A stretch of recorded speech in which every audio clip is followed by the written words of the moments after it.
अस्सलामुअलैकुम एवरीवन। आज की इस लेक्चर के अंदर हम लोगों ने अपने जो बेसिक ट्यूटोरियल्स हैं उसे आगे कंटिन्यू करेंगे। तो हमारे जो बेसिक जितनी भी चीज़ें हैं यूनिटी एडिटर के हवाले से वो हमने पिछले लेक्चर में कवर कर ली थी। अब हम एक गेम बनाने के लिए जो हमें कुछ स्टैंडर्ड एसेट्स की ज़रूरत होती है, तो हम उन चीज़ों के बारे में हम अब देखेंगे इस लेक्चर के अंदर।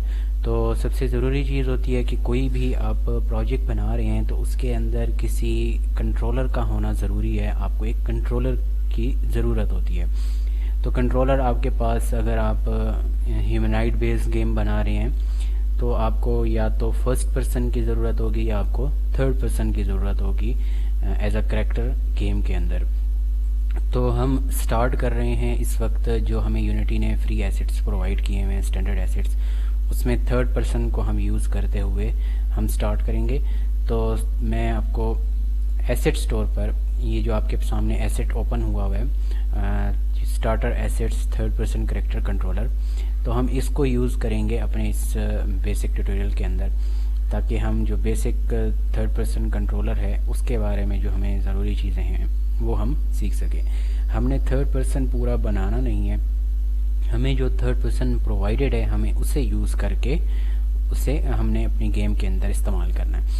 और दूसरी चीज़ ये कि हमारे पास कुछ स्टैंडर्ड एसेट्स हैं जो कि यूनिटी ने पहले प्रोवाइड किए हैं, लेकिन इन स्टैंडर्ड एसेट्स का क्या है कि ये इनमें कुछ इश्यूज़ थे जो कि हमारे मतलब है कि फॉर यूनिटी 2018.4, अगर आप देख रहे हैं यहाँ पे लिखा हुआ है, उन्होंने मेंशन किया हुआ है कि 2018.4 तक ये सपोर्ट करता है, क्योंकि इसमें कुछ इश्यूज़ हैं जो कि बाद में, जो अगर आप 2019 या 2020 या 21 में अगर आप इंपोर्ट करेंगे इन्हें, तो ये कुछ फाइल्स हैं वो इशू करेंगी।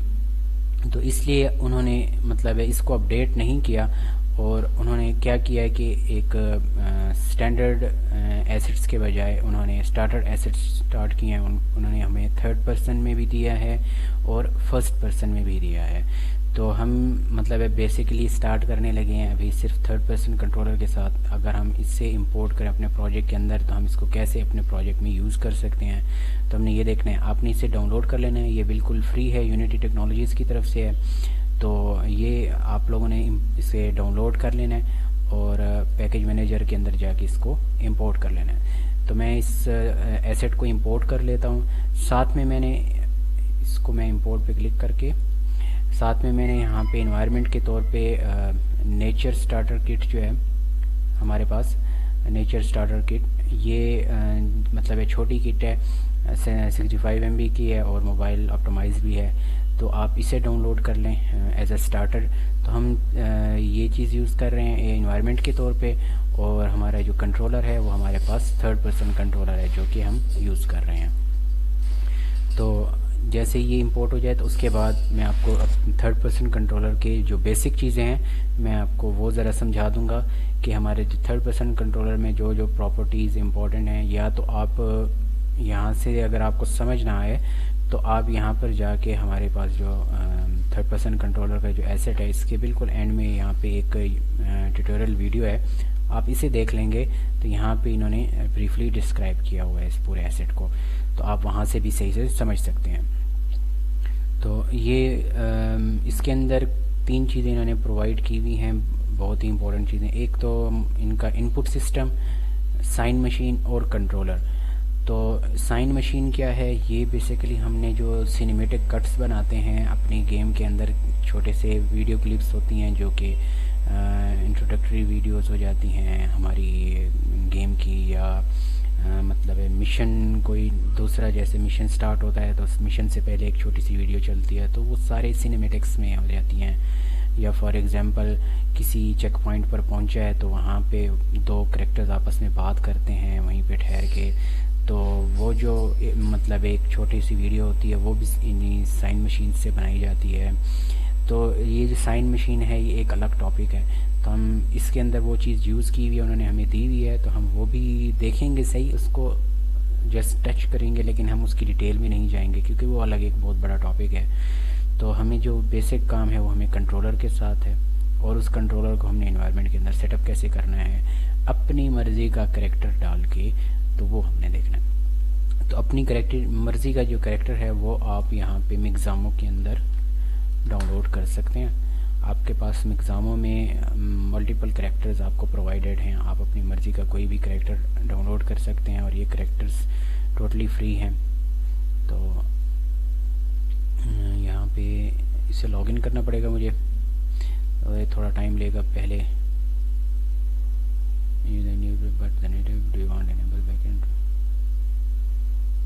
यस, तो आपने असल में इनपुट सिस्टम जो है, जो कि मैंने आपको बताया था, तो इस इनपुट सिस्टम को दोबारा से रिस्टार्ट करेगा अपने प्रोजेक्ट को, उस इनपुट सिस्टम को दोबारा से अपडेट करने के लिए। तो हम एग्ज़ामों में यहाँ पे इसको लॉगिन कर लेते हैं एक दफ़ा।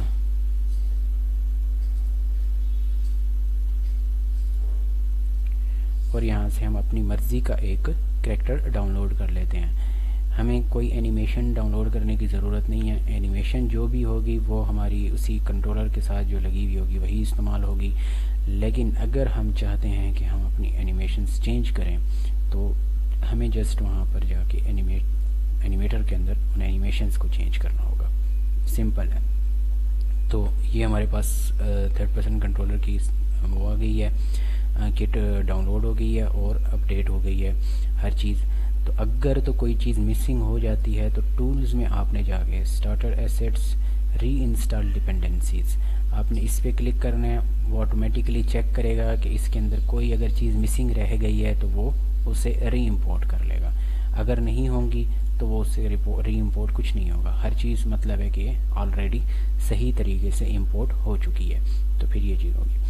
ओके, हम अब दोबारा से मिक्ज़ामो में चले जाते हैं। मिक्ज़ामो के अंदर ये हमारे पास एनिमेशंस हैं, हमें करैक्टर चाहिए तो हम करैक्टर्स पे क्लिक करेंगे। इसमें से कोई भी एक करैक्टर अपनी मर्ज़ी का चूज़ करके हम गेम के अंदर इंपोर्ट कर लेते हैं। तो फॉर एग्ज़ाम्पल मैं चाहता हूँ कि मैं एक थर्ड पर्सन करैक्टर जो कि सिंपल यूज़ करते हैं, तो मैंने इसे सिलेक्ट किया रेमी नाम के करैक्टर को और इसे हम डाउनलोड कर लेते हैं। ये बेसिकली वेबसाइट बहुत हैवी है तो आपका करैक्टर लोड होने में टाइम लगेगा। आपने इस चीज़ का वेट नहीं करना। FPX फॉर यूनिटी डीपोज और डाउनलोड कर लेना है। तो ये जैसे ही आप इसको डाउनलोड करेंगे, चाहे वो लोड हुआ है या नहीं हुआ, वो डाउनलोड हो जाएगा। ओके, यहाँ पे करैक्टर कोई और शो हो रहा है लेकिन हमने ये सिलेक्ट किया था। तो यहाँ पे जो डाउनलोड होगा वो बेसिकली जो मैंने करैक्टर सिलेक्ट किया वो डाउनलोड होगा, ना कि ये। ओके, तो हम यहाँ पे वापस आ जाते हैं। यहाँ पे स्क्रिप्ट्स वगैरह रिकम्पाइल हो रही हैं क्योंकि हमने डिपेंडेंसीज़ को दोबारा से रीइंस्टॉल किया था। तो वो हर चीज़ ओके हो गई है। जो भी अगर कोई चीज़ मिसिंग थी भी सही तो वो री इम्पोर्ट हो चुकी है। तो अब यहाँ पे मैं आपको इसका स्टार्टर एसेट्स के अंदर, आपके पास ये स्टार्टर एसेट्स की डॉक्यूमेंटेशन है, आपने इसे पढ़ लेना है। क्योंकि कोई भी चीज़ अगर आपने कोई भी चीज़ डिटेल में अगर आपने करनी है, समझनी है, तो आप लाजमी इसकी डॉक्यूमेंटेशन ज़रूर पढ़ा कीजिए। तो अब हमारे पास यहाँ पे थर्ड पर्सन कंट्रोलर हमें प्रोवाइडेड है। यहाँ पे इसके सीन हैं, प्लेग्राउंड में जाते हैं तो ये एक सीन हमें इन्होंने प्रोवाइड किया है। आप यहाँ पे सिर्फ प्ले करके आप इसको चेक कर सकते हैं। इसमें कोई भी चेंजेस आपको करने की ज़रूरत नहीं है। WASD से मूवमेंट होगी, शिफ्ट से रनिंग होगी, स्प्रिंट करेगा, स्पेस से जंप करेगा।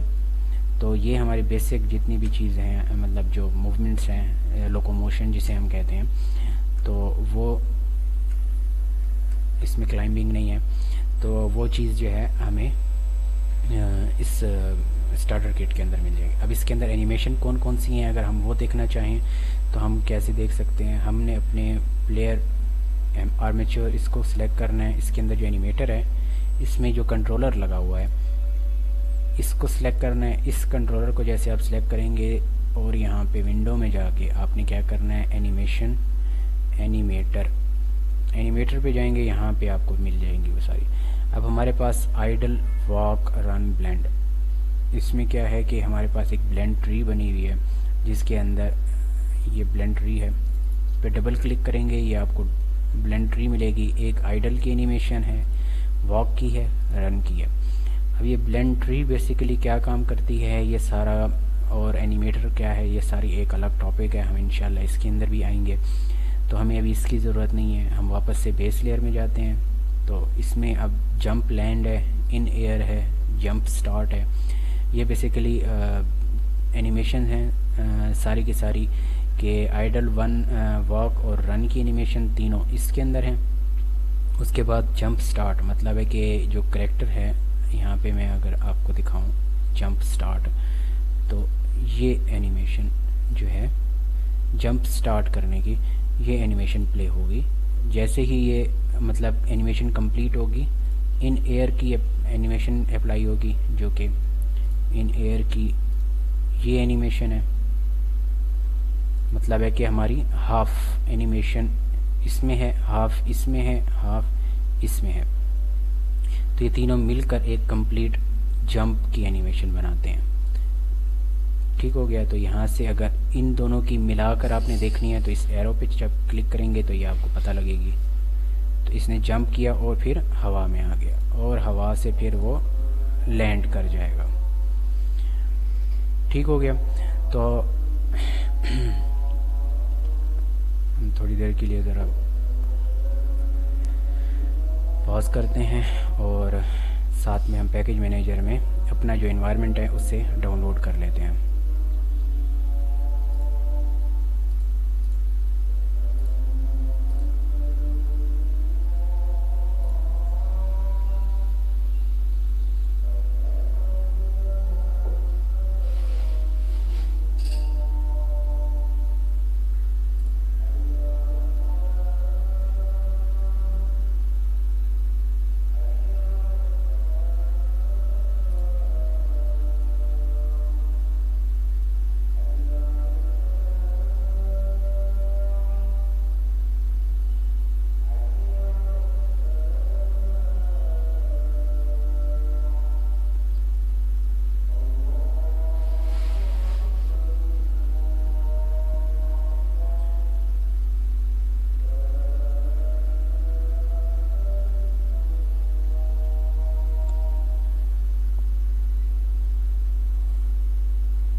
ओके, तो हमारा जो इन्वायरमेंट है वो हमने इंपोर्ट कर लिया है। इसे क्लियर करते हैं। अगर तो देखें उसने एक वार्निंग दी थी कि अपना जो आपका प्रोजेक्ट है उसका बैकअप आप बना लें, अगर आपको नहीं पता कि आप कैसे क्या इंपोर्ट कर रहे हैं, क्योंकि ये कुछ डिपेंडेंसीज चेंज करेगा। अगर आपको लगा है कि कोई चीज़ ऐसी जो चेंज हुई है तो आपने यहाँ पे जस्ट क्या करना है, री इंस्टॉल डिपेंडेंसीज करनी है। और अगर कोई चेंजेस हुई होंगी जो कि ज़रूरी हैं हमारे लिए मतलब है, और वो उसने अपडेट कर लिए अपने हिसाब से, तो हम लोग क्या करेंगे, जस्ट इसको री इंस्टॉल डिपेंडेंसीज करेंगे और वो क्या करेगा, अपनी कोई भी चेंजेस हुई होंगी तो वो दोबारा से री इंस्टॉल कर लेगा और उनको फिर से अपडेट कर लेगा अपने हिसाब से कंट्रोलर। क्योंकि इन्वायरमेंट के अंदर हमें मतलब है कि इन्वायरमेंट में हमें जस्ट मॉडल्स चाहिए हैं, ना कि हमें स्क्रिप्ट्स की ज़रूरत है। तो मैं इसे क्लियर करता हूँ। अब हमारा जो इन्वायरमेंट है वो हमारा डाउनलोड हो चुका है, जो कि प्रोजेक्ट के अंदर है। अब नेचर स्टार्टर किट को हम ओपन करते हैं और यहाँ पे हमारे पास सीन है, सीन के अंदर एक डेमो है। इस डेमो को हम ओपन करते हैं, सीन व्यू में जाते हैं और ये हमारा एक इन्वायरमेंट है जो कि हमें प्रोवाइडेड है। अब इस इन्वायरमेंट के अंदर हम लोगों ने क्या करना है, अपना एक करैक्टर जो है ना उसे प्लेस करना है। अब बेसिकली ये इन्वायरमेंट, इसके अंदर घास जो है वो बहुत ही ज़्यादा लगा हुआ है। तो बुशेस जितनी भी हैं हम डिलीट कर मतलब जो ग्रास है, टेरेन है, इसके अंदर हम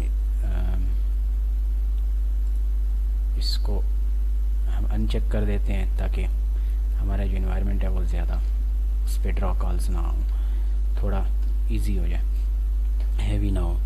तो क्योंकि लाजमी सी बात है जितनी ज़्यादा ग्रास होगी उतना ज़्यादा आपका जो इन्वायरमेंट है वो हैवी हो जाएगा। तो आपके पास ये इन्वायरमेंट आ गया। यहाँ पे एक कैप्सूल है जो कि 3rd पर्सन कैप्सूल है, इसको हम डिलीट कर देते हैं, हमें इसकी ज़रूरत नहीं है। हम अब क्या करने लगे हैं कि यहाँ पर टूल्स में जाएंगे, स्टार्टर एसेट्स, और यहाँ पे reset 3rd person controller armature, इस पर क्लिक करेंगे, हमारे पास प्लेयर फॉलो कैमरा और प्लेयर एमेच्योर, ये दोनों चीज़ें आ गई। ठीक होगी। आपने ये क्या करना है, ये जो मेन कैमरा है ये बेसिकली हमारा एज अ साइन मशीन काम करेगा। ठीक हो गया। अब इसको आपने कुछ नहीं छेड़ना, किसी चीज़ को आपने कोई नहीं छेड़ना, जस्ट आपने इन तीनों को पिक करना है कि वो कहाँ पर हैं, यहाँ पर हैं। आपने अब इनकी जैसे कि साइज़ छोटी है, आप इसको ज़रा मूव करके हम यहाँ पर ले आते हैं। आपने इनकी साइज़ को नहीं छेड़ना, आपने जस्ट सॉरी यहाँ पे आपने 2 2 और 2 आपने बस ये काम करना है।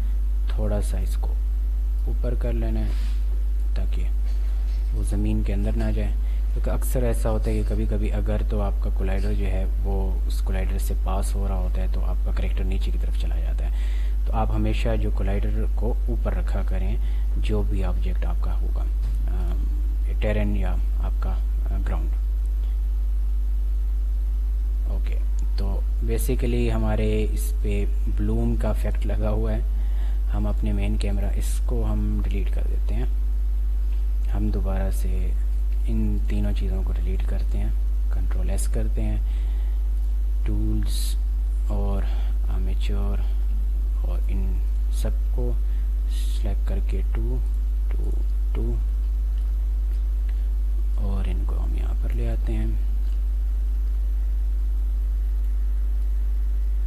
इसको ऊपर कर लेते हैं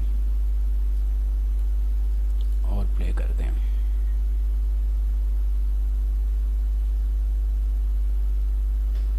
ओके, तो हमारा थर्ड पर्सन कंट्रोलर जो है वो बन चुका है। लेकिन अगर आप देखें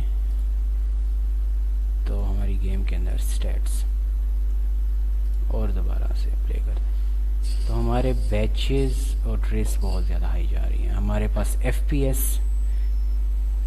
9 और 10 और इसके बराबर आ रहे हैं। तो फ्रेम्स जो हैं वो बहुत लो हैं, बैचेस हमारे बहुत हाई हैं। तो हम लोग मतलब है कि हमारा जो इन्वायरमेंट है वो बहुत हाई पोली है और वो क्या कर रहा है कि हमारे फ्रेम्स को गिरा रहा है। तो हम क्या करेंगे, हम अपना इन्वायरमेंट जो है उसको ऑप्टिमाइज़ करेंगे। अब चूँकि मैंने ये इन्वायरमेंट इसलिए चूज़ किया था ताकि मैं आपको गेम में ऑप्टिमाइजेशन जो है वो जो बहुत ही बेसिक और ज़रूरी चीज़ है आपको वो सिखा सकूं। आप जब भी कोई इन्वायरमेंट अपनी पसंद का कोई भी आपने इन्वायरमेंट डाउनलोड किया, इंपोर्ट किया, अब उसके अंदर आप लोग ऑप्टिमाइज़ नहीं कर पा रहे, आपकी जो गेम है वो बहुत अड़ के चल रही है, आपको ऑप्टिमाइजेशन का बिल्कुल नहीं पता, तो आप लोग क्या करते हैं कि आप लोग उस इन्वायरमेंट में ही आप करने की कोशिश करते हैं। कभी क्या डिलीट करते हैं तो कभी कौन सी ट्यूटोरियल देख रहे होते हैं, कभी कौन सी ट्यूटोरियल देख रहे होते हैं। तो बेसिक ट्यूटोरियल अगर आपको बताया जाए और आपको समझाया जाए तो वो ये है कि आपने जो भी इन्वायरमेंट है, अब जैसे कि आप देखें ये आपका क्या है, टेरेन है, ये आपका क्या है, एक और टेरेन है। आपके पास 2 टेरेन्स हैं इस वक्त, क्या आपको इसकी ज़रूरत है? नहीं है। ठीक हो गया। अब आपके पास ये ट्रीज़ हैं, ट्रीज़ में आपके पास ये जो ट्री है जो हवा में इस वक्त उड़ रहा है, हमें इस ट्री की ज़रूरत नहीं है, हम इसे डिलीट कर देते हैं। इस ट्री की ज़रूरत नहीं है, डिलीट कर देते हैं। हमें क्या उस पूरे इन्वायरमेंट की ज़रूरत थी? नहीं थी, तो हमने वो पूरा का पूरा इन्वायरमेंट ख़त्म कर दिया। इस टेरेन को हम बिल्कुल ही डिलीट कर देते हैं और इसको हम सेव नहीं करेंगे। हम इसको फाइल सेव एज़, ताकि जो ओरिजिनल सीन था हम उसको ना छेड़ें। तो हम इसको सेव एज़ करके वो जो डेमो सीन है इसको मैं अगर ओपन करूं तो ये डेमो सीन हमने नहीं छेड़ा, इसके अंदर से हम ये सब निकाल देते हैं, कंट्रोल एस। अब ये जो डेमो है ये उसी तरह है, इसके अंदर जस्ट टेरेन को मैं यहाँ पे मैंने जो ड्रास थे उनको सेलेक्टिव ट्रू कर लेता हूँ। ओके, कंट्रोल एस कर लेते हैं। ये डेमो सीन हम क्लोज कर दिया। अब हमने जो सीन सेव किया था सीन्स के फोल्डर के अंदर, हम उसको ओपन कर लेते हैं टेस्ट सीन के नाम से। अब इसके अंदर एक चीज़ और देखेंगे कि यहाँ पे लाइट बहुत ज़्यादा है, तो आपने क्या करना है, डायरेक्शनल लाइट को आपने सेलेक्ट करना है, इंटेंसिटी को आपने अपने हिसाब से सेट कर लेना है। मुझे लगता है कि यहाँ पे 2 काफ़ी रहेगी। दूसरी चीज़ इम्पॉर्टेंट, अगर आप गेम आपकी फिर भी मतलब है इसके अंदर ऑप्टिमाइजेशन नहीं हो पाती। अगर फिर भी आपका जो इन्वायरमेंट है, जैसे कि आप मतलब FPS अगर आप देखें तो फिर भी 9 है, बैचेस 1000 से तकरीबन नहीं उतने ही आ रहे हैं। तो आप इस चीज़ को क्या करेंगे, एक और ऑप्टिमाइजेशन करेंगे। ऑप्टिमाइजेशन में उसमें क्या था कि टेरेन हमने डिलीट कर दिया, लेकिन जो बेसिकली उस कैरेक्टर के इर्द गिर्द का जो इन्वायरमेंट है वो ज़्यादा मैटर कर रहा होता है बनिस्बत दूर का। तो वो जो हमने डिलीट किया वो दूर का था। एक तो ये चीज़ कि हमारे पास जो अननेसेसरी चीज़ें होती हैं जिनकी हमें ज़रूरत नहीं है, हम उनको डिलीट कर दिया करते हैं। तो हमने उन चीज़ों को डिलीट किया जो कि अननेसेसरी थी। अब इसके अंदर देखें तो ये बुशेज़ हैं जितनी भी, अब ये सारी की सारी बुशेज़ बहुत ज़्यादा मतलब है इस पर इम्पेक्ट डालती हैं। अब मैं अगर यहाँ पे मैं सर्च करता हूँ बुश, और जितनी भी बुशेज़ मेरे पास इस वक्त यहाँ पे मौजूद हैं उन सब को मैं, ये जितनी भी बुशेज़ हैं इन सब को मैं सेट एक्टिव फॉल्स कर देता हूँ। अब दोबारा मैं प्ले करता हूँ तो हम देखते हैं क्या हमारी ऑप्टिमाइज़ हुई गेम या नहीं। अब देखें तो हमारे पास बैचेस कितने आ रहे हैं, 300। पहले कितने थे, 900, 600, 1000, इस तरह ठीक हो गया। तो बैचेस हमारे पास जो यहाँ पे शो हो रहे हैं ये कम हो गए, ट्रेस हमारे पास कम हो गए। अगर मैं इन्हीं को दोबारा सेट एक्टिव ट्रू करता हूँ और प्ले करता हूँ तो आप दोबारा से एक दफ़ा फिर से इसको देख लें तो हमारे पास 500 के 600 के ट्रीस आ रही हैं, 400 के ट्रीस आ रही हैं, और हमारे पास बैचेस 600 या 1200 1300 तक जा रहे हैं, जो कि बहुत ही मतलब है कि अनऑप्टिमाइज्ड बात है। अब हम इसको सेट एक्टिव फॉल्स कर लेते हैं, इसको सेव कर लेते हैं। अब इस बुश को हम हटा देते हैं। नेक्स्ट चीज़ ये हमारे पास ये जो ट्रीज़ लगे हुए हैं, हमारे पास ट्रीज़ जो जितने भी हैं हम इनको भी अगर हम हटा दें, अगर हम इनको हटा दें तो क्या होगा, सॉरी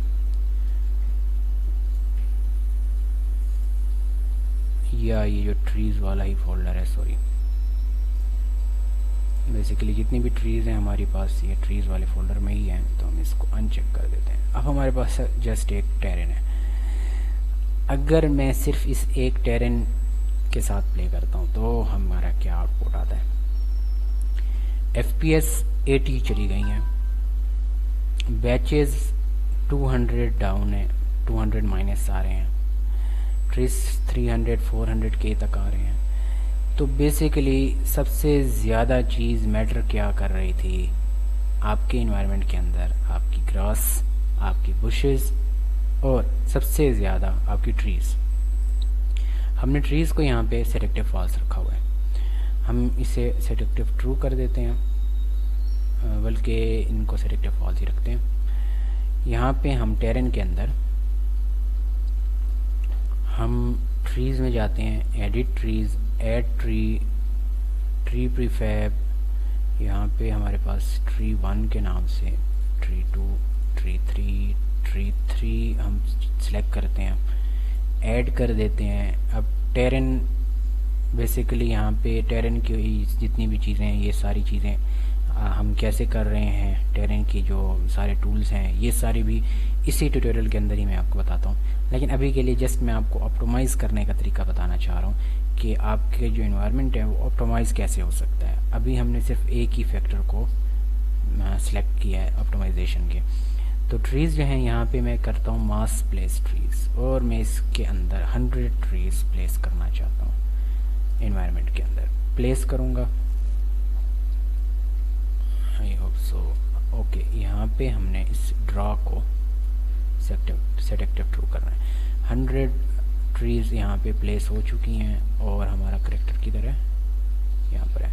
अब हमारे करेक्टर की साइज़ अगर देखें तो यहाँ पे करेक्टर की साइज़ इस दरख्त के बराबर ही है तकरीबन। तो हमारा वजह क्या थी कि बेसिकली जो हमारे करेक्टर की साइज़ थी वो सही थी बिल्कुल। हमने अपने करेक्टर और प्लेयर इनकी साइज़ वापस से 1 कर देनी है,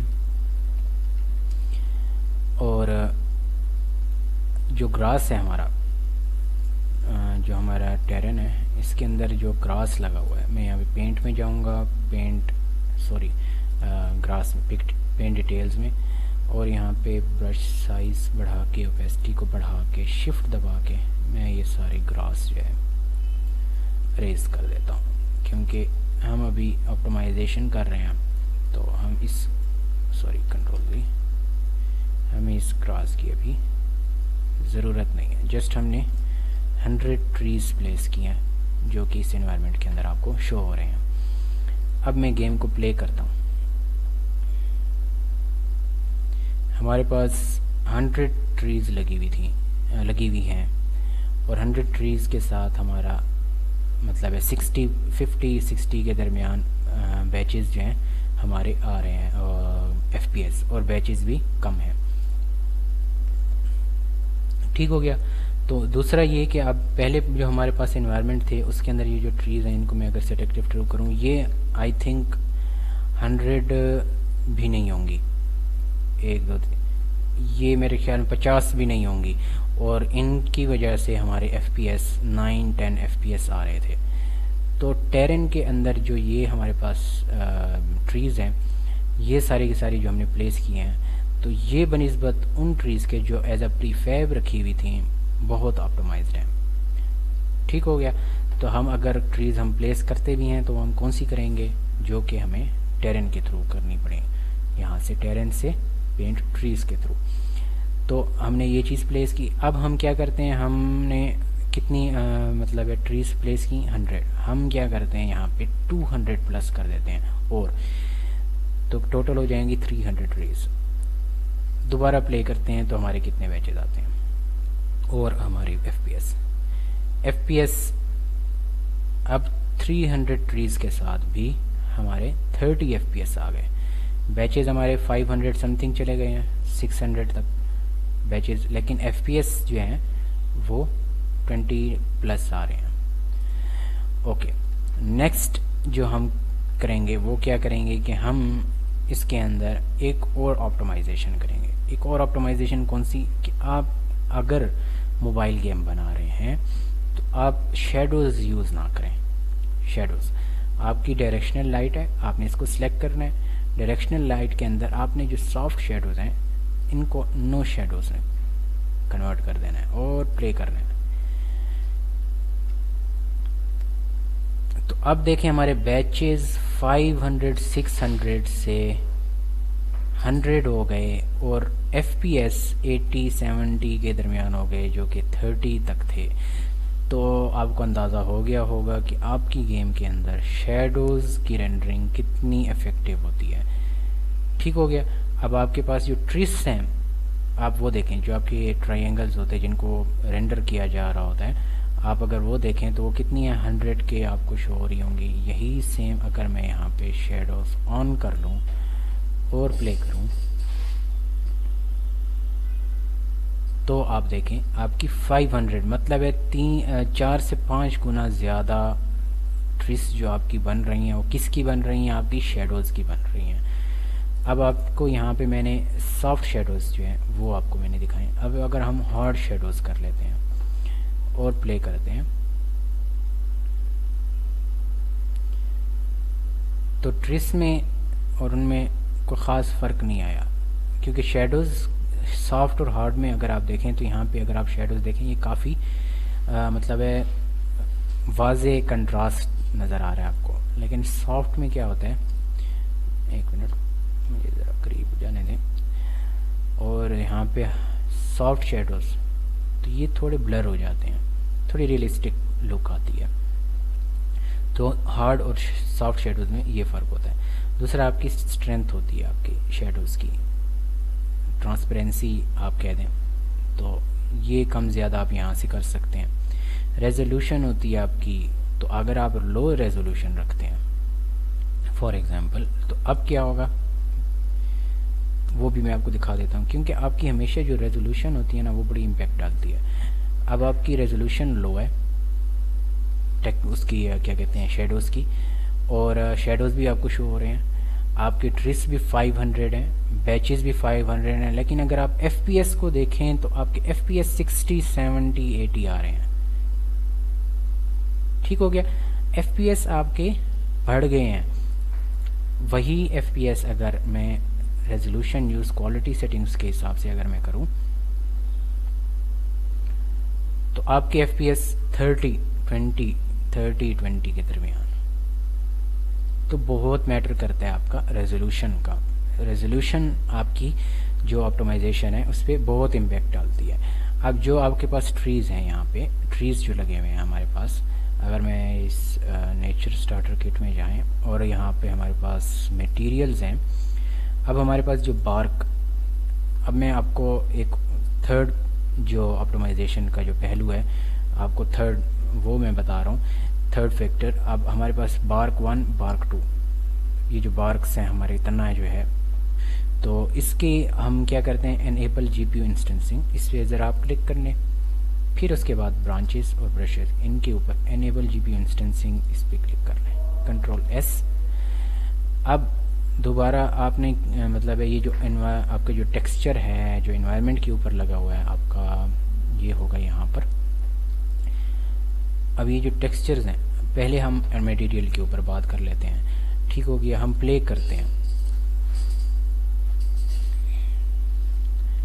तो आप देखें कि आपके जो FPS और बैचेस जो है ना वो 500-400 के दरमियान, मतलब यहाँ पे 700 आया है, यहाँ पे कहाँ पे आया है 700 के करीब। बेसिकली जो चीज़ थी कि जो एनेबल GPU इंस्टेंसिंग है ऑब्जेक्ट्स के ऊपर, जो भी मटेरियल आपका यहाँ पे 3D ऑब्जेक्ट है, GPU इंस्टेंसिंग क्या करती है कि आपके जो बैचेस होते हैं जो क्रिएट हो रहे होते हैं, बैचेस क्या हैं, ये ट्रायंगल्स क्या हैं, वर्टिसेस और FPS वगैरह, ये सारी चीज़ें पहले तो मैं आपको सही से समझा दूँ। ओके, यहाँ पे जो हमारे FPS हैं फ्रेम्स पर सेकंड, बेसिकली हमारी गेम के अंदर आपके फ्रेम्स पर सेकंड बहुत मैटर करते हैं कि अगर आपके फ्रेम्स पर सेकंड जितने कम होंगे उतनी आपकी गेम लैग करेगी और मुश्किल से चलेगी, आपकी CPU पे बोझ आएगा, आपकी GPU पे। तो आपके FPS जो हैं वो 60 से 90 के दरमियान लाजमी होने चाहिए, तो आपकी गेम स्मूथ चलेगी। बैचेस बेसिकली हमारे पास जब भी रेंडरिंग होती है तो हमारे कुछ बैचेस क्रिएट होते हैं जो कि आपके मोबाइल के लिए आपके बैचेस जो हैं वो 100 and 150 बेस्ट है, और अगर 200 तक चले जाते हैं वो गुड है, लेकिन 200 प्लस बैड है। आपके बैचेस 150 से 100 के दरमियान होने चाहिए। अगर आप PC गेम बना रहे हैं तो आपके 500 तक मैक्सिमम बैचेस जो हैं वो सपोर्टिव हैं नॉर्मल गेमिंग के लिए। लाजमी सी बात है, जो हाई क्वालिटी की गेम्स होती हैं, हाई डेफिनेशन उनके अंदर होती है, क्वालिटी डेफिनेशन, तो लाजमी सी बात है उनके लिए बैचेस और ये मतलब ये चीज़ें मैटर नहीं करती हैं इतनी, क्योंकि वो हाई क्वालिटी गेम बना रहे। लाजमी सी बात है उनके लिए एक अच्छा GPU चाहिए होता है, एक अच्छी मशीन चाहिए होती है जो कि उनको रेंडर कर सके। तो यहाँ पे आपको मैंने ये चीज़ जो बेसिक चीज़ें हैं ये बता दी। ट्रिस और वर्टिसेस, आपका कोई भी ऑब्जेक्ट है, जैसे कि फॉर एग्जांपल मैं नेचर स्टार्टर किट, नेचर आपकी जो ट्रीज़ हैं, ट्री को सेलेक्ट करता हूँ तो ये हमारे पास मैश है। ये जो आपको सामने मैश नज़र आ रहा है इसके ऊपर लिखा हुआ है 41 वर्टिसेस 948 ट्रायंगल्स, सॉरी 41 नहीं होंगे, वही मैं कह रहा था 1541। 3 वर्टिसेस मिलकर एक ट्रायंगल बनाती हैं, तो कहीं पे वर्टिसेस यूज़ हो रही होती कहीं पे नहीं। तो ये जैसे कि देखें आप यहाँ पे ये एक ट्रायंगल है और यहाँ पे जो एक डॉट लगा हुआ है जो जॉइंट है उसे हम वर्टिस कहते हैं, और ये पूरा एक मैश है, इसे हम मैश कहते हैं। मैश के ऊपर मटेरियल्स अप्लाई होते हैं। अब इस मैश के ऊपर, इस ट्री के ऊपर 2 किस्म के मटेरियल्स अप्लाइड हैं, एक बार्क और उसकी है, मतलब ये ग्रीन और जो ब्राउन है ये बार्क, और उसके लिए है, पत्तों के लिए जो कि यहाँ पे अगर मैं आपको दिखाऊं, बेसिकली आपकी जो ये ब्राउन एरिया है वो यहाँ पे लग रहा है और जो ग्रीन एरिया है वो सारा का सारा आपके इन पत्तों पे लग रहा है।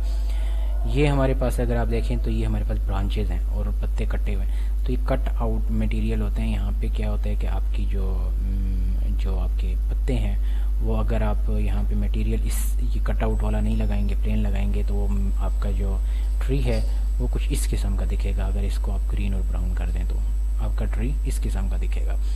तो ये कुछ मटेरियल्स इस पर अप्लाई हुए हैं। तो अब हमने जब इस मैश के ऊपर GPU इंस्टेंसिंग लगाई तो क्या होता है कि आपके जितने भी मटेरियल होते हैं या जितने भी मैशेज़ हैं उन सब को वो एक ही दफ़ा रेंडर करता है, ना कि सबको अलग अलग रेंडर करता है। तो इंस्टेंसिंग से ये फ़ायदा हो जाता है कि आपके अगर यहाँ पे 1000 अगर ऑब्जेक्ट्स हैं, गेम ऑब्जेक्ट्स हैं, तो वो सबको एक ही दफ़ा रेंडर करेगा। बार बार 1000 मतलब ऑब्जेक्ट्स को बार बार उसे रेंडर करने की ज़रूरत नहीं होगी। लेकिन उसके जो मैशेज़ हैं, जो मैश की जो ट्रायंगल्स वगैरह हैं, जो उनके जो क्या कहते हैं ट्रायंगल्स यहाँ पे, सॉरी, जो यहाँ पे ट्रिस हैं, ये लाजमी इन पे इफ़ेक्ट नहीं पड़ेगा। इफ़ेक्ट पड़ेगा आपके बैचेस पर, और जो भी इफ़ेक्ट होगा वो यहाँ पे आपको शो होगा कि सेव्ड बाय बैचिंग, इतने बैचेस आपके सेव हो गए GPU इंस्टेंसिंग की वजह से। तो ये हमारा तीसरा पहलू था। अब इसके अलावा हमारे पास एक और इम्पॉर्टेंट चीज़ आ जाती है जो कि ऑप्टिमाइजेशन के अंदर हम इस्तेमाल करते हैं, वो होती है अक्लूजन। अक्लूजन आपको यहाँ पे विंडो में जाएंगे, रेंडरिंग, अक्लूजन, कलिंग, और यहाँ पे आप देखें तो ऑब्जेक्ट, बेक और विजुअलाइजेशन। अब हमारे अक्लूजन कलिंग किस चीज़ पर अप्लाई होती है? जो स्टैटिक ऑब्जेक्ट्स हैं। स्टैटिक ऑब्जेक्ट्स मतलब कि जो ऑब्जेक्ट्स दोबारा मूव नहीं करेंगे, अपनी जगह उनकी पोजीशन चेंज नहीं होगी।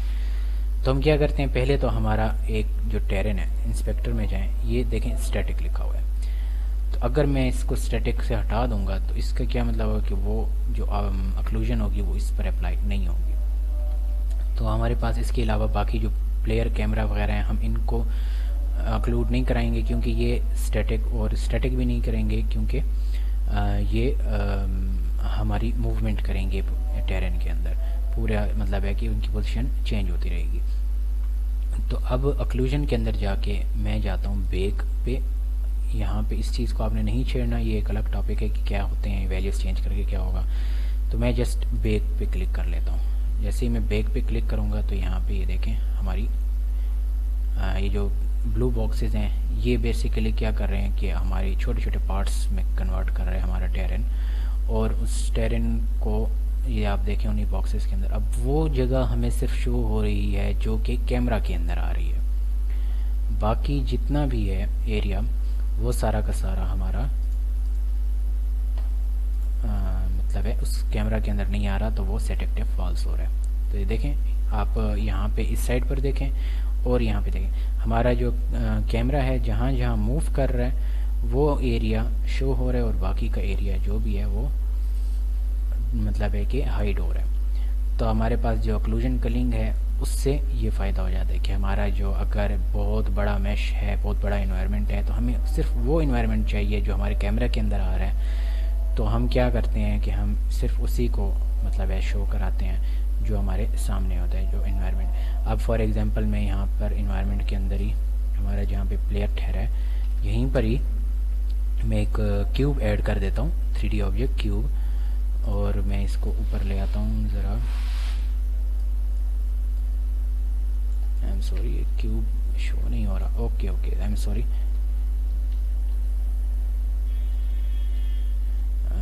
हमारे पास प्लेयर और यहाँ पे जैसे कि मैंने आपको कहा है कि क्यूब ऐड करना है हमने, असल में यहाँ पे विजुअलाइजेशन शो हो रही है, तो इसी की वजह से हमारा वो जो क्यूब था वो शो नहीं हो रहा था।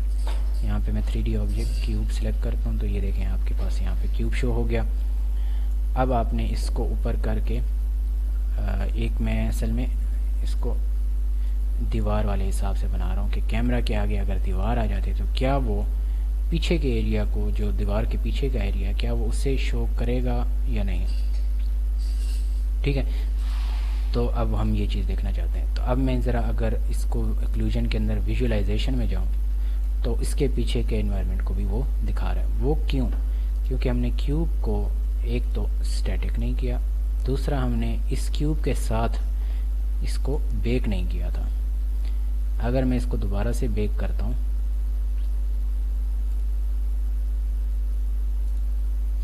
अब देखें तो अब वो चीज़ अप्लाई हो रही है। ठीक हो गया। अब हमारे पास जो करेक्टर है मतलब अगर जो क्यूब है ये जैसे यहाँ पे ठहरा है और हमारा करेक्टर यहाँ पर है, अगर मैं इनको यहाँ पे लेके आता हूँ तो ये देखें सामने हमारे अगर क्यूब है तो वो पीछे का एरिया जितना भी है उसको डिसेबल कर रहा है।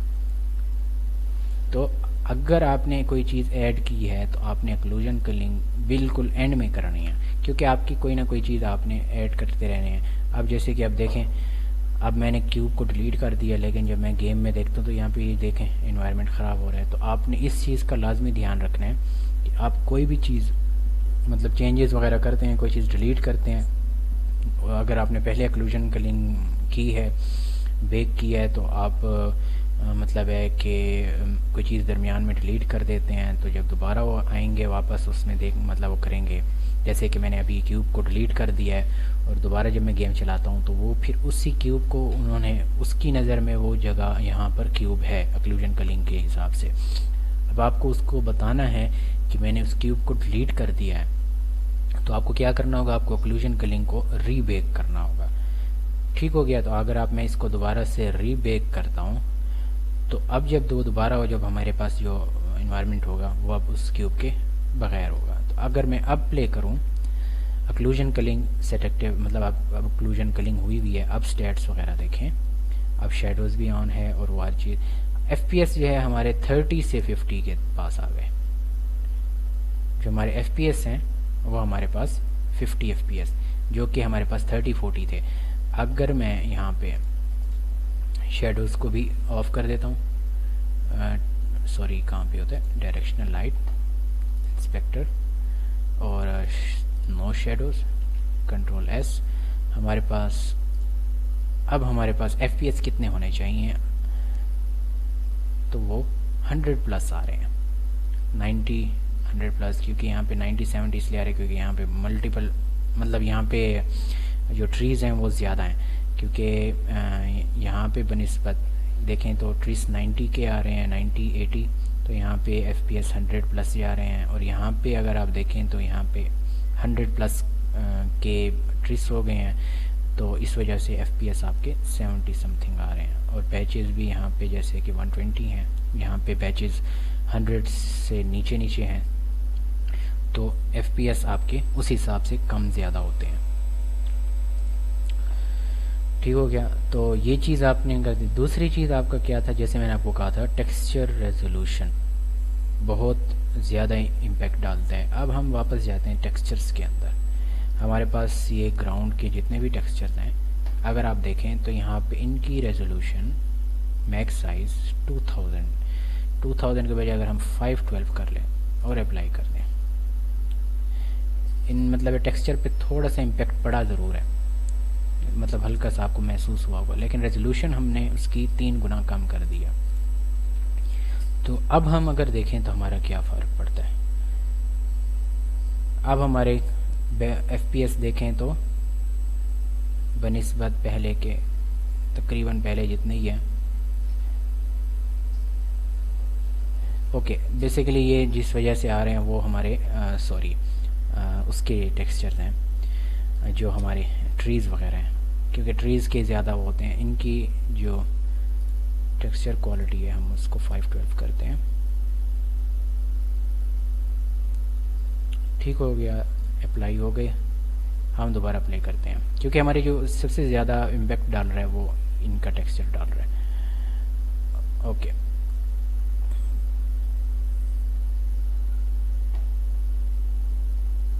तो हमारी जो आई थिंक जो टेक्सचर है, okay sorry, I am sorry, क्योंकि बेसिकली मैं उन पर अप्लाई कर रहा हूँ जो कि टेरेन के साथ ऑलरेडी वो हुए हैं, जो कि टेरेन जितना भी है आप जो यहाँ पे रेजोल्यूशन जो होती है वो सारी आपकी यहाँ पर डिटेल मतलब जो भी आपकी टेरेन के ऊपर जो भी टेक्सचर या आपके क्या कहते हैं 2D ऑब्जेक्ट्स या 3D ऑब्जेक्ट जितने भी अप्लाई हो रहे हैं वो आपकी यहाँ पे टेरेन सेटिंग्स के अंदर होते हैं, अप्लाई हो रहे होते हैं। तो आप यहाँ से जो भी होगी आप यहाँ से चेंज करेंगे। तो हमारे 3D मॉडल्स जो होते हैं, अगर हम एक 3D मॉडल वो यूज़ करें टेरेन के अलावा, फॉर एग्जाम्पल मैं एक प्लेन है, जैसे कोई ऐसा मॉडल जो कि हम हमारा टेरेन के अलावा है, तो आप जब उन पर ये अप्लाई करेंगे तो उसकी वजह से तो उन पर ये इम्पेक्ट पड़ेगा, क्योंकि यहाँ पे ऑलरेडी टेरेन जो है उनको ऑप्टिमाइज़ कर रहा होता है, वो अपने हिसाब से ऑप्टिमाइज़ कर रहा होता है, तो वो इन पर इम्पेक्ट उतना नहीं पड़ेगा जितना मतलब है बाकी मतलब ऑब्जेक्ट्स पे पड़ेगा। तो ये चीज़ आपने देख ली। अच्छा, एक और चीज़ है कि आपके जो कैमरा की जो ऑप्टिमाइजेशन है, आपकी कैमरा आप देखें तो आपका कैमरा कहाँ तक आपको आउटपुट दिखा रहा है, ये कैमरा की जो डिस्टेंस है, तो उसको हम अगर हम कम करें तो उससे कितना फ़र्क पड़ेगा। तो हमारे पास जो मेन कैमरा है, तो अगर हम यहाँ पे कैमरा की जो फॉर डिस्टेंस है इसको 200 कर दें, और ये प्लेयर फॉलो कैमरा सॉरी, हमारे पास आई थिंक ये यहाँ से वैल्यू जो है इसको नहीं जा रही, इसकी वैल्यू जो है यहाँ से प्लेयर फॉलो कैमरा यहाँ से कम करेंगे हम, तो 200 है, इसको 100 कर देते हैं। तो अगर आपका जो इन्वायरमेंट है वो काफ़ी बड़ा है, फॉर एग्ज़ाम्पल आपका इन्वायरमेंट अगर काफ़ी बड़ा है, तो वो ये देखें आपको नज़र आ रहा होगा कि आपका इन्वायरमेंट सिर्फ 100 की डिस्टेंस तक प्लेन क्लिप जो है वहाँ तक दिखा रहा है। इससे क्या फ़ायदा हो जाता है कि आपका जो अगर इन्वायरमेंट बड़ा है काफ़ी, जैसे कि फॉर एग्ज़ाम्पल मतलब ये टेरेन यहाँ तक है, बड़ा है काफ़ी, तो और आपको मतलब है 100 प्लेन्स से ज़्यादा का एरिया जो है वो आपको कवर नहीं करवाना, तो आप क्या करते हैं, आप अपने जो कैमरा की जो फार क्लिप प्लेन है इसको आप कम कर देते हैं, रिड्यूस कर देते हैं, जिसकी वजह से हम आपका जो कैमरा है वो बिल्कुल एंड तक जितने भी ऑब्जेक्ट्स हैं उनको शो नहीं कराता, जस्ट आपके जो 100 प्लेन तक का फासला है उसको कवर करेगा। तो इससे भी काफ़ी ऑप्टिमाइज़ हो जाता है, क्योंकि ऑलरेडी हमारा काफ़ी ऑप्टिमाइज़ हुआ हुआ है इन्वायरमेंट, तो वो इन सारे ऑप्टिमाइजेशन से ज़्यादा फ़र्क नहीं पड़ेगा, तो इसलिए मतलब आपको इतना फ़र्क महसूस नहीं होगा, क्योंकि हमारे यहाँ ऑलरेडी 100 FPS तक हमारे बैचेज FPS जा रहे हैं। तो आपको ये जो ऑप्टिमाइजेशन वगैरह थी आपको मैंने वो सारी बता दी। अब यहाँ पे अगर मैं क्या कहते हैं ग्रास वगैरह अगर मैं अप्लाई करता हूँ, तो मुझे इतना ज़्यादा इस चीज़ को करने की वो मतलब है इतना ज़्यादा इशू नहीं होगा मुझे। ओके, इंटेंस ओपेसिटी को हम 0.5 कर लेते हैं, इसका साइज़ बड़ा कर लेते हैं, और मैं क्लिक कर करके यहाँ पे ग्रास से अप्लाई करता जा रहा हूँ। दबाए नहीं रखना, क्योंकि अगर आप दबाए रखेंगे तो वो बहुत ही ज़्यादा हो जाएंगे। तो आपने जैसे देखे यहाँ पे ऑलरेडी लग चुके हैं, तो अब यहाँ पे वाइट कलर आ रहा है इनके पास, तो एडिट डिटेल्स में जाना है आपने, सॉरी एडिट डिटेल्स में और एडिट में, यहाँ पे आपने इनका जो कलर है वो आपने सेट कर लेना है। अब ग्रीन कलर, ड्राई कलर में हम ग्रीन में थोड़ा डार्क ले आते हैं, ठीक हो गया। तो ये आपके पास आपका सारा ग्रास लग चुके हैं। अब आप देखें तो आपके जो ग्रास है वो काफ़ी दूर दूर तक आपका ग्रास दिखा रहा है। आप ये नहीं चाहते कि मतलब इतनी दूर तक आपका ग्रास जो है दिखे। वो आप कहाँ से देखते हैं, टेरेन सेटिंग्स के अंदर यहाँ पे होगा आपके पास feed length, I think detail distance,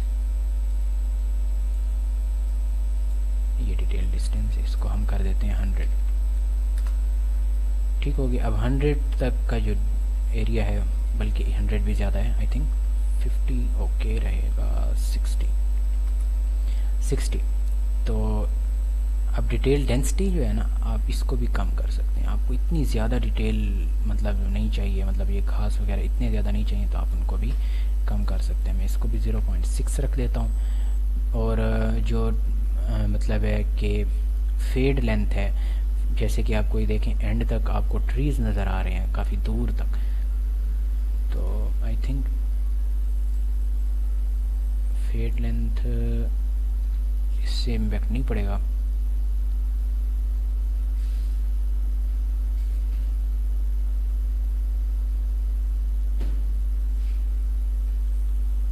tree distance, sorry my mistake, tree distance आप कम करते जाएंगे। ओके, इसको भी मैं ट्रीज़ जो है मैं कहता हूँ कि ये 80 तक या 100 तक आपको शो हो, उससे ज़्यादा आगे के ट्रीज़ जो हैं वो आपको शो ना हो। तो अब देखें तो आपके बैचेस 100, 130 और आपके FPS भी 190 जा रहे हैं विद ग्रास। ठीक हो गया। अगर पहले हमने जैसे ग्रास वगैरह लगाया था तो ग्रास की वजह से काफ़ी ज़्यादा इशू हो रहा था, क्योंकि मतलब है हमारे FPS बहुत डाउन जा रहे थे। अब आप देखें तो हमारा इन्वायरमेंट जो है ऑलमोस्ट मतलब है तकरीबन मतलब है बुशेज़ इसमें नहीं है। बाकी अगर आप देखें तो ट्रीज़ आपके पास हैं। अगर हम ट्रीज़ को फॉर एग्जांपल बढ़ा लेते हैं, ट्रीज़ में जाते हैं, trees edit tree, add tree, एक और अलग टाइप का ट्री हम ऐड कर लेते हैं जो कि ये है।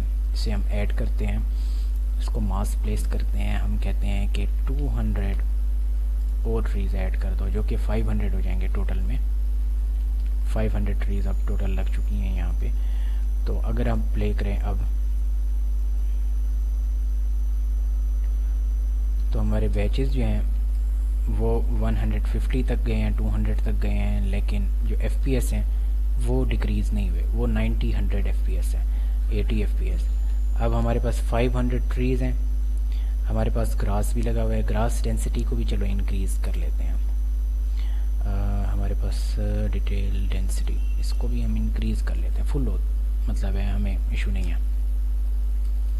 तो हमारे FPS फिर भी अगर आप देखें तो 90, 80 और 70 आई थिंक नहीं हुए, 100, 50, 55, 60 जैसे कि आप देखें यहाँ पे हो रहा है, क्योंकि यहाँ पे आप ट्रीज़ के जो आपकी क्या कहते हैं डिटेल होता है जो इसके अंदर कट आउट है, ये चीज़ बहुत मैटर करती है।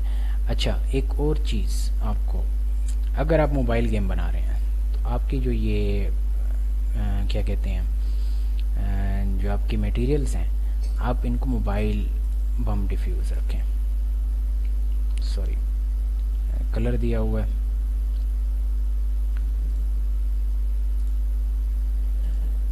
तो आपने इसको मोबाइल बम स्पेकुलर कंट्रोल मोबाइल बम डिफ्यूज़। अब ये क्या है कि जो मटेरियल्स हैं, सॉरी ये मटेरियल्स अफेक्ट नहीं करेंगे क्योंकि ये हमारे टेरेन के साथ कनेक्टेड है। तो ये अगर हम यहाँ पे एक ट्री प्लेस कर देते हैं, ये एक ऑब्जेक्ट है, यहाँ पे हम अगर मटेरियल्स में जाके इनको अगर हम चेंज करें,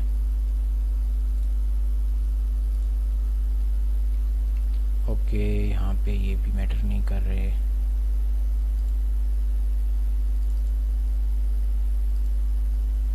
जो हमारे पास ये टेक्सचर है असल में ये यहाँ पर पड़े हैं, ये टेक्सचर नहीं है।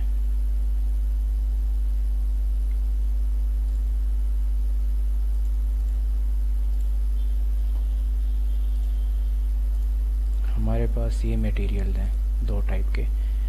अब इस हमारे पास ये जो ट्री है ये कौन सा टाइप है, ट्री 2। इसको मैं मोबाइल बम डिफ्यूज़ करता हूँ, एनेबल GB इंस्टेंसिंग, ठीक हो गया। तो ये अब जो ट्री है इसकी मटेरियल अगर बम डिफ्यूज़ हो गया तो अब इसका कलर एक तो अफेक्ट पड़ेगा इस पर, दूसरा ये है कि आपका जो मोबाइल का जो मटेरियल है वो ज़्यादा ऑप्टिमाइज्ड होता है बनिस्बत लेगेसी या स्टैंडर्ड मटेरियल के। तो ये जितने भी ट्रीज़ लगे हुए हैं अगर देखें तो इसमें आई थिंक ये वाला जो ट्री है ये सेम है आई थिंक, हाँ। तो उस पर अफेक्ट नहीं पड़ा क्योंकि इस पर हमारा मतलब है जो इम्पेक्ट पड़ा वो यहाँ पे पड़ा। तो अगर आप अपने जो ट्रीज़ वगैरह हैं अगर आप उनको ऑप्टिमाइज़ करते हैं तो वो आप कैसे कर सकते हैं। आप यहाँ पे जो आपके जो 3D मॉडल्स हैं आप इनकी जो एक तो इसके अंदर आई थिंक LODs नहीं है, इनके अंदर LODs नहीं है। एक LODs वाला ऑप्शन होता है। आपकी जो स्टैंडर्ड एसेट्स के अंदर ट्रीज़ आपको प्रोवाइड की गई थी जो 2018 वाला था उनके अंदर LODs प्रोवाइडेड थी, तो उससे काफ़ी ऑप्टिमाइजेशन हो जाती है कि उनके जो वर्टिसेस जो होते हैं ट्रिस होती हैं वो रिड्यूस हुई हुई होती हैं।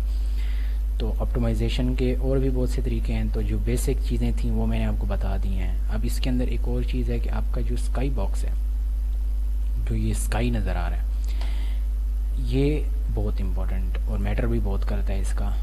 अगर मैं यहाँ पे इसको नन कर दूँ, स्काई बॉक्स को भी नन कर दूँ, सोर्स कलर और एम्बियंट कलर के बजाय मैं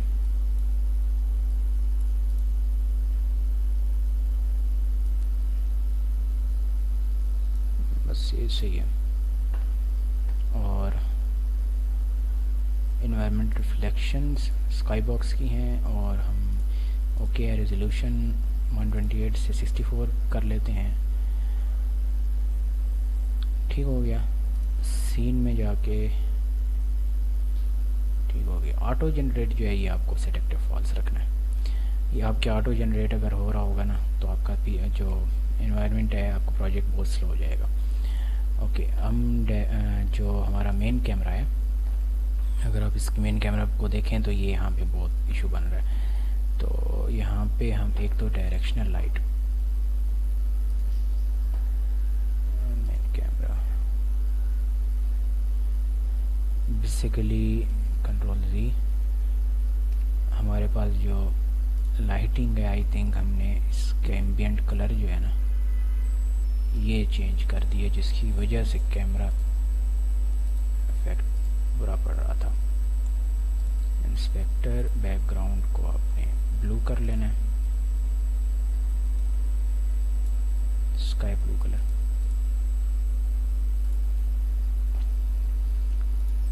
सॉलिड कलर। ओके, प्ले करते हैं।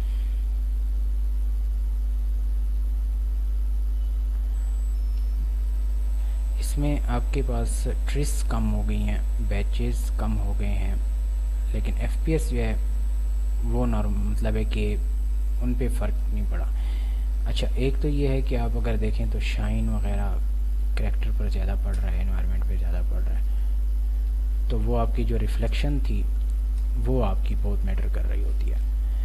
आपकी जो ये रिफ्लेक्शन इसके ऊपर पड़ रही है जो लाइटिंग के अंदर आपकी जो क्या कहते हैं एनवायरनमेंट रिफ्लेक्शन है, ये बहुत इस पर मैटर कर रही होती है।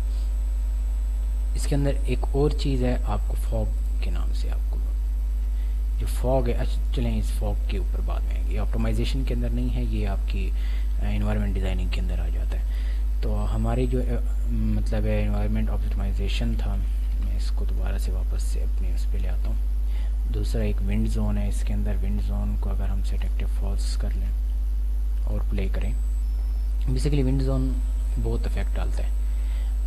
ये आप देखें तो जो पैचेज़ हैं, आपकी जो पैचेज़ हैं वो मतलब है कि अब 200 एक्सीड नहीं कर रहे। इस तरह पहले 200 एक्सीड कर रहे थे, अब वो 200 एक्सीड नहीं कर रहे। तो आपके जो क्या कहते हैं, जो आपकी क्या कहते हैं विंड जोन है, विंड जोन आपका बहुत ज़्यादा इफेक्ट डालता है। अगर आपकी जो एनवायरनमेंट के अंदर ग्रासेस बहुत ज़्यादा लगे हुए हैं तो वो रेंडरिंग जो होती है ना वो मतलब है कि ज़्यादा होती है। तो आप विंड जोन, अगर आपका एनवायरनमेंट छोटा है और ट्रीज़ और ग्रासेस वगैरह कम हैं तो आप विंड जोन इस्तेमाल कर सकते हैं, वरना मैं मशवरा दूंगा अगर आप ऑप्टिमाइज गेम बना रहे हैं तो आप विंड जोन का इस्तेमाल न कीजिएगा। तो आज के लेक्चर के अंदर जो ऑप्टिमाइजेशन की जितनी चीज़ें मैं आपको बता सकता था तो वो चीज़ें मैंने आपको बता दी हैं। हमारे जो 3rd पर्सन कंट्रोलर है, हमने यहाँ पे 3rd पर्सन कंट्रोलर को भी ऐड कर लिया है।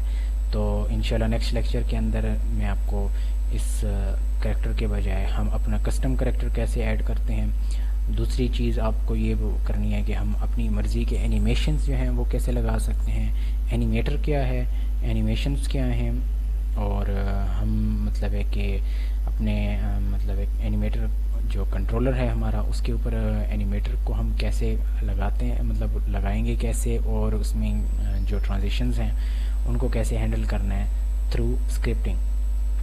तो वो चीज़ हमने देखनी है, और इंशाअल्लाह ताला हम कोशिश करेंगे कि नेक्स्ट लेक्चर के अंदर एक छोटा सा इन्वायरमेंट सेटअप कर लें जिसके अंदर हम ये सारी इम्प्लीमेंटेशन जो है वो स्टार्ट करें।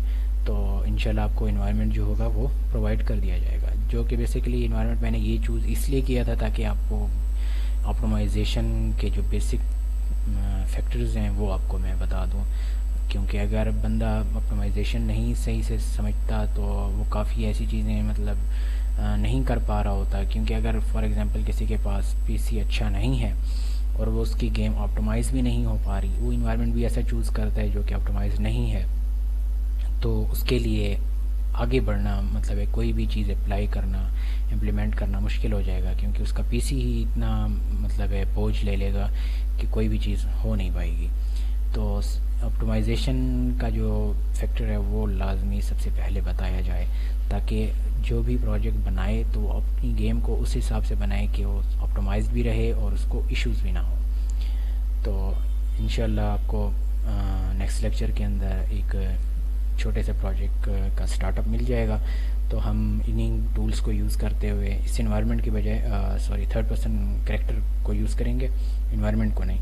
तो अपनी मर्ज़ी का एक कैरेक्टर जो है हम एग्ज़ामों से डाउनलोड करेंगे, जो कि एग्ज़ामों है, यहाँ पे हमने जो रेमी के नाम का हमने डाउनलोड किया है एनवायरनमेंट से। इसको क्लोज़ कर लेते हैं, बहुत हैवी है। तो हम अपने इस एसेट्स के अंदर इसको इंपोर्ट कर लेते हैं। इंपोर्ट करने का आपको तरीका देख लिया कि इंपोर्ट कोई भी ऑब्जेक्ट अगर आपने मतलब यूनिटी का है, जैसे 3D ऑब्जेक्ट है, मैंने इसको ड्रैग एंड ड्रॉप कर दिया यहाँ पे और वो इंपोर्ट हो गया।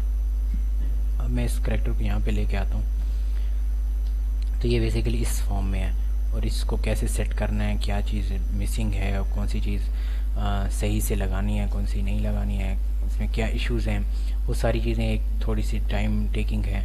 तो हम वो सारी चीज़ें इंशाल्लाह नेक्स्ट वीडियो के अंदर देखेंगे। तो आप सब अपना ख्याल रखिएगा, इंशाल्लाह नेक्स्ट वीडियो के अंदर मुलाकात होती है।